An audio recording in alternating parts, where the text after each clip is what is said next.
The official narrative tells us that in the mid-1800s, frontier cities across America were built from scratch by recent settlers, communities that had just arrived, often with limited resources, constructing elaborate urban centers in a matter of years.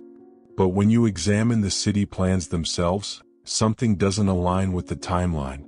San Francisco's 1850 street grid covered 11 square miles of precise surveying, completed just months after the gold rush began, when the city's population was barely 25,000 and most residents lived in tents. The plan included perfectly measured blocks, calculated angles, and infrastructure reserves for a population that wouldn't exist for another 30 years. Chicago in 1830. Population, less than 100 people. City plan, already laid out for hundreds of thousands. Washington, D.C., in 1791. Total residents, scattered farmers. Master plan, monuments, diagonal avenues, radial patterns requiring advanced mathematics. Melbourne in 1837. Established population, 0. Submitted grid, 8 square miles of urban infrastructure. The pattern appears on every continent where expansion occurred in the 19th century. Pause. This is a documentary exploration. We're examining historical city planning records, architectural documentation, and urban development patterns that exist in public archives. The intention isn't to claim definitive answers, but to walk through what the records actually show, and why certain details create friction with accepted timelines. Let's start with what should have been impossible: the speed. When officials in Melbourne drew their city plan in 1837, the site was functionally empty, an outpost established just 2 years earlier. Yet the submitted proposal contained detailed street measurements, designated public squares, park systems, and water management infrastructure calibrated for a population that wouldn't arrive for decades. The surveyor, Robert Hoddle, produced this plan in a matter of months, working with minimal equipment in unfamiliar terrain with limited support staff. The execution of the design required precision surveying across 8 square miles of variable topography. This involved calculating gradients, determining drainage patterns, and establishing reference points that would remain accurate as the city expanded, all before modern measurement technology existed. This wasn't an isolated case. In Adelaide, the plan preceded the population by years. Colonel William Light designed a city for 100,000 people in 1836, when the settlement contained fewer than 200 residents. His design included parklands encircling the entire urban core, a feature that required acquiring and designating land before economic pressure could complicate the process. The plan assumed resources, coordination, and foresight that seem inconsistent with a nascent colony struggling with basic survival. The timing raises questions when you consider what these early settlers were facing: supply shortages, shelter construction, food production, conflict with existing populations, disease, basic governance issues. Yet simultaneous with these survival challenges, they were producing urban plans that rivaled European capitals. Washington, D.C., provides another data point. Pierre Charles L'Enfant's 1791 plan is now celebrated as visionary, a Baroque-inspired design with radiating avenues, ceremonial spaces, and calculated sightlines. The plan required understanding topography, hydrology, and symbolic geometry. It incorporated features like the National Mall, which stretched from the Capitol to the Potomac River, a monumental axis that assumed future federal power on a scale that didn't yet exist. The United States in 1791 was barely a nation. The federal government was fragile, the capital moved repeatedly, and there was genuine uncertainty about whether the Union would survive. Yet the city plan assumed permanence, grandeur, and administrative capacity that wouldn't materialize for generations.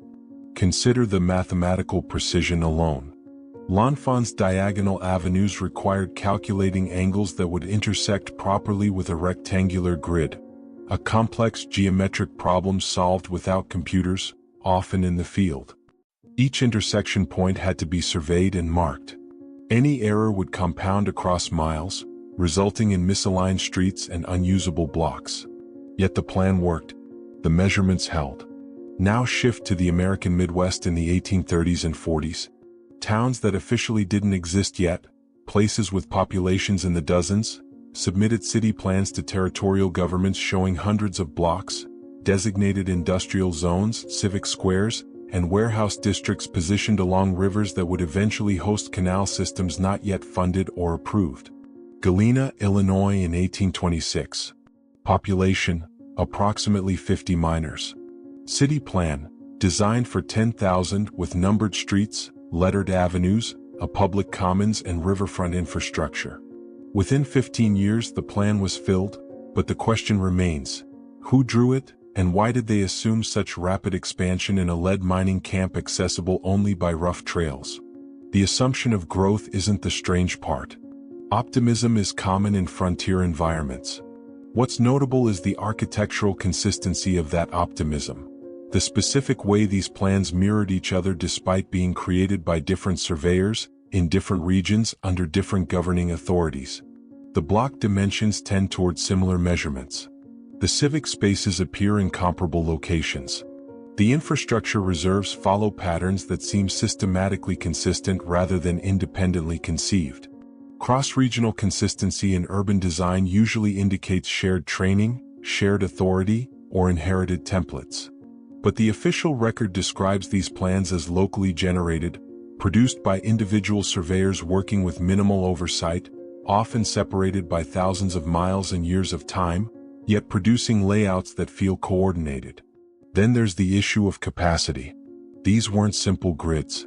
Many included features that required advanced civil engineering. Drainage systems designed for stormwater management, street widths calculated for specific traffic loads, block sizes optimized for commercial versus residential use. In Chicago's 1830 plan, the widths varied by location, wider on assumed commercial corridors, narrower in residential zones, a level of planning that implies economic forecasting and land use theory. The settlers filing these plans were often merchants, farmers, or military officers, not trained urban planners. Yet the documents they produced contained technical sophistication that typically required formal education in civil engineering or architecture. That's the friction. Not that cities were planned, that's normal. But that they were planned with such precision, such scale, and such uniformity across vast distances, during a period when communication was slow, resources were scarce, and the populations barely existed. And when you look at what came next, the speed at which these plans filled in, the buildings that rose to meet the grids. The buildings appeared faster than the economic conditions should have allowed. Take Chicago after the 1871 fire. The city burned for 3 days, 17,000 structures destroyed, 100,000 people displaced, the central business district reduced to ash and rubble. Insurance companies estimated reconstruction would take 15 to 20 years, assuming steady economic growth and available materials. The city rebuilt in 3. Not just homes, masonry office blocks, multi-story hotels, ornate commercial buildings, warehouses with cast-iron facades, entire streetscapes of uniform architectural quality. The volume of brick, stone, iron, and timber required exceeded what local industries could produce. Yet the supply appeared. Crews appeared. The buildings rose. Official records attribute this to Chicago's industrial capacity and railroad connections. But when you map the reconstruction timeline against material production records, the output doesn't match available manufacturing. Brickyards that had produced 20 million bricks annually in 1870 were somehow supplying 150 million in 1872, without corresponding expansions in kilns, labor, or clay extraction. The supply appeared to precede the demand. This pattern shows up across American infrastructure development in the mid to late 1800s. Systems built before the populations arrived to justify them, at scales that exceeded contemporary needs by decades. The Erie Canal is the textbook example. Construction began in 1817, a 363-mile artificial waterway connecting the Hudson River to Lake Erie, cutting through wilderness, requiring 83 locks, 18 aqueducts, and the excavation of millions of cubic yards of earth. The stated purpose was to facilitate commerce between the Atlantic coast and interior settlements. But in 1817, those interior settlements barely existed. Buffalo had a population of 2,000. Cleveland, 600. Detroit, 1,400. The Great Lakes region was sparsely populated frontier. There wasn't enough commercial traffic to justify a canal of that magnitude, let alone finance it. Yet the canal was engineered for capacity far beyond contemporary use. The lock dimensions, the channel width, the structural specifications, all designed for heavy industrial traffic that wouldn't exist for another 30 years. When the canal opened in 1825, it could handle freight volumes the region wouldn't produce until the 1850s. Someone built infrastructure for a future that hadn't arrived yet. The same pattern appears in the railroad expansion of the 1860s and 70s. The first transcontinental railroad is celebrated as a triumph of American ambition. 1,900 miles of track connecting the established East Coast to the undeveloped West. Construction started in 1863, with two companies building toward each other from opposite directions. But examine the route planning.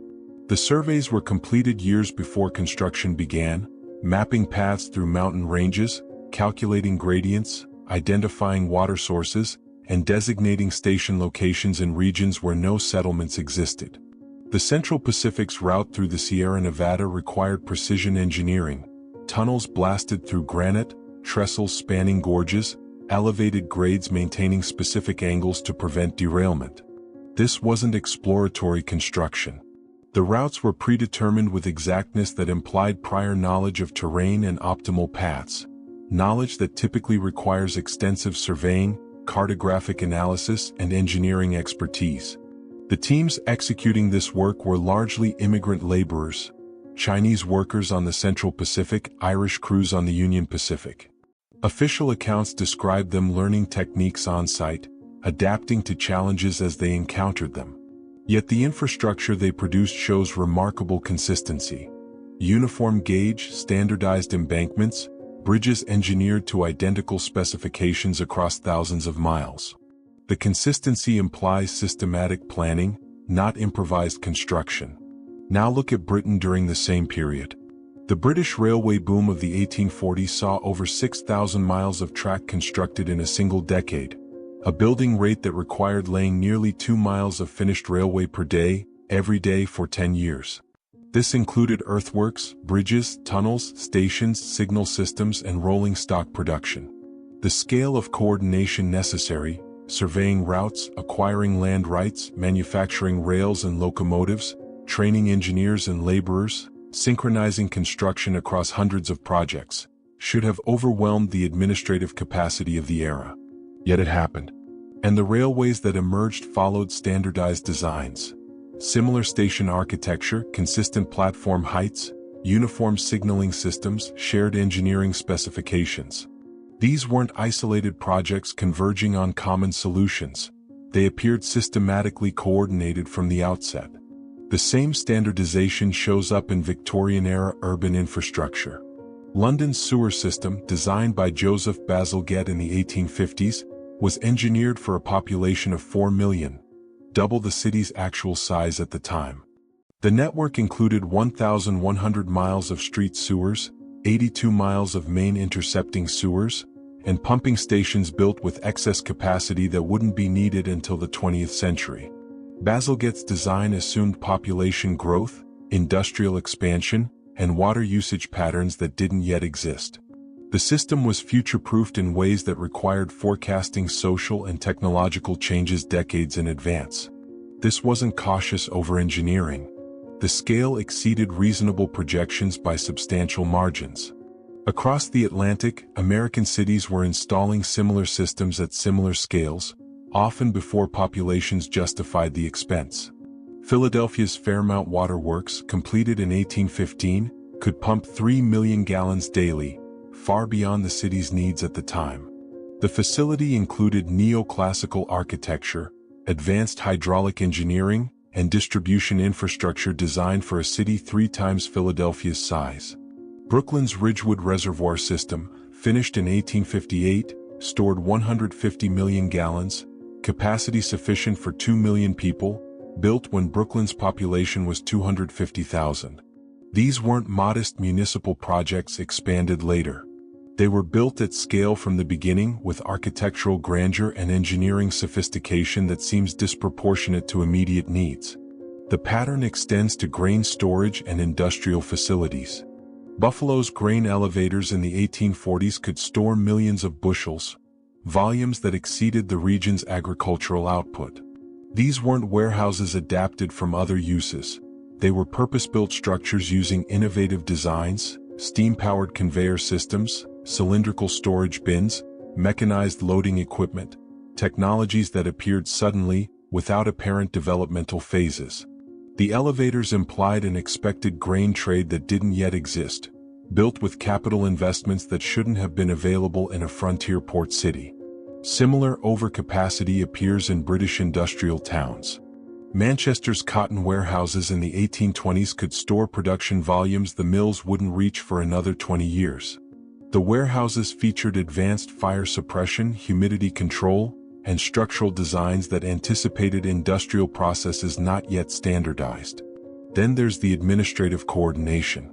These projects, canals, railways, sewers, water systems, grain elevators, required legal frameworks, financing mechanisms, labor organization, and technical expertise that should have taken generations to develop. Yet they appeared within decades, often simultaneously across multiple nations, following remarkably similar patterns. Building codes in American cities during the 1850s show striking similarities. Maximum building heights, minimum wall thicknesses, fire safety requirements, structural specifications, despite being drafted by different municipal governments with no formal coordination. British railway legislation from the same period standardized gauge, safety protocols, and operational procedures across competing private companies, creating system-wide compatibility that typically emerges only after consolidation or regulatory enforcement. The uniformity suggests either extensive administrative cooperation that isn't well documented, or inherited standards being applied systematically. Whether this reflects coordination, inheritance, or independent convergence on optimal solutions. Specifically, European cartographic surveys from the 16th through 19th centuries, where Tartaria or Tartary designated vast regions of Central Asia, territories corresponding roughly to modern-day Kazakhstan, Uzbekistan, parts of Russia, Mongolia, and Western China. The term was geographic, not political. It described areas beyond direct European control, places known primarily through trade routes and diplomatic correspondence. By the late 1800s, as colonial mapping became more precise and regional powers consolidated, Tartaria disappeared from official cartography, not because a civilization vanished, but because the vague geographic designation was replaced with specific political boundaries and recognized state names. This is the historical Tartaria, a mapmaker's term for distant territories, gradually obsoleted by improved geographic knowledge. The modern reinterpretation is different. In contemporary alternative research communities, Tartaria has become shorthand for a proposed pre-industrial civilization, an advanced culture theorized to have existed globally before being disrupted by catastrophic events in the early 19th century. Proponents point to architectural consistency, urban planning patterns, and infrastructure sophistication as evidence of inherited systems rather than independent development. The theory attempts to explain the friction we've been examining: why cities were planned at impossible scales, why infrastructure preceded demand, why buildings appeared too quickly, why architectural styles showed cross-continental uniformity. There are three primary interpretive frameworks for this evidence. The conventional historical model maintains that rapid 19th century development resulted from Industrial Revolution breakthroughs, colonial resource extraction, improved engineering education, and economic incentives that accelerated construction beyond previous norms. The consistency in urban planning reflects shared European architectural traditions transmitted through trained engineers. The overcapacity infrastructure demonstrates optimistic speculation and occasional poor forecasting. The speed of reconstruction after disasters like Chicago's fire shows industrial capitalism's organizational efficiency when properly motivated. This model accounts for the evidence through documented historical processes, acknowledging that development was remarkably fast, but attributable to known economic and technological factors. The inherited infrastructure model proposes that some 19th century construction wasn't entirely new, that certain cities were built atop, or incorporated elements from earlier settlement layers not fully documented in official histories. This model suggests that surveyors sometimes worked from existing foundations, that city grids occasionally followed pre-existing patterns, and that certain monumental buildings might have been renovations or completions of older structures rather than entirely original constructions. This interpretation doesn't require proposing a lost civilization. It simply suggests that settlement histories in frontier regions may be more complex than official records indicate, that earlier inhabitation, whether by indigenous populations or undocumented colonial attempts, left traces that influenced later development. The civilizational discontinuity model argues for a more dramatic scenario, that a technologically sophisticated culture existed globally in the 18th and early 19th centuries, producing the advanced city plans and monumental architecture, before being disrupted by catastrophic events, potentially connected to volcanic winters, climate disruptions, or other large-scale crises. Proponents point to the 1816 year without a summer as a possible inflection point, after which historical narratives were reconstructed to omit prior civilizational complexity. This model treats architectural and urban planning anomalies as remnants of a disrupted system, with 19th century settlers repopulating and reinterpreting structures they didn't originally build.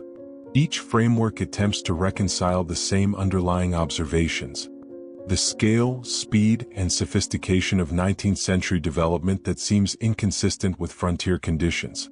Return to 1816, the year without a summer. Mount Tambora erupted in April 1815 in what is now Indonesia. The explosion ejected so much volcanic material into the atmosphere that global temperatures dropped measurably. Crops failed across Europe and North America. Snow fell in New England in June. Widespread famine followed. Populations migrated seeking better conditions. Historical records document the crisis clearly. What's less documented is the immediate aftermath: how quickly societies reorganized, how populations redistributed, how administrative systems reconstituted themselves in the 1820s and 30s. This is the period when many of the ambitious city plans we've discussed were drafted, when urban infrastructure began expanding at unprecedented rates, when architectural consistency appeared across disconnected regions, when projects were launched at scales that seemed disproportionate to recorded populations. Whether you view this as opportunistic expansion during recovery, evidence of coordinated rebuilding efforts, or something more complex, the timing creates a natural historical pivot point around which interpretations cluster. The evidence itself remains consistent across all three models. The city plans exist, the buildings stand, the infrastructure functions, the timelines are documented. What differs is the explanatory framework. Some researchers see industrial capitalism's efficiency. Others see inherited foundations being reoccupied. Others see fragments of a disrupted predecessor culture being misattributed to later builders. The term Tartaria, in this context, functions as metaphor, a linguistic placeholder for the possibility that 19th century development drew on resources, knowledge systems, or physical infrastructure from sources not fully captured in conventional historical narratives. It's not a claim about a specific empire or political entity. It's a question about continuity and disruption in the historical record. The architectural evidence invites examination on its own terms. The measurements are real, the construction timelines are documented, the engineering sophistication is verifiable. Whether these point toward exceptional industrial achievement, complex settlement histories, or civilizational layers deserving re-examination, that remains interpretively open. What's certain is the friction between recorded timelines and physical evidence. Cities planned for populations that didn't exist. Infrastructure built for demand that hadn't arrived. Buildings rising at speeds that strained contemporary industrial capacity. architectural consistency across vast distances during periods of limited communication. These observations don't require commitment to any particular explanation. They simply exist in the archive. City plans filed with territorial governments, construction contracts recorded in municipal ledgers, engineering specifications preserved in library collections. The patterns are there. How you interpret them depends on which framework you find most compelling for reconciling scale, speed, and sophistication with the documented historical context of the 19th century. The conversation continues because the evidence remains unresolved, not in the sense of being hidden, but in the sense of permitting multiple coherent interpretations, each addressing different aspects of the same underlying historical complexity. And perhaps that's where the Real investigation begins, not in choosing sides but in sitting with the friction itself, allowing the anomalies to remain anomalous, the questions to stay questions, and the evidence to speak in whatever voice you're prepared to hear.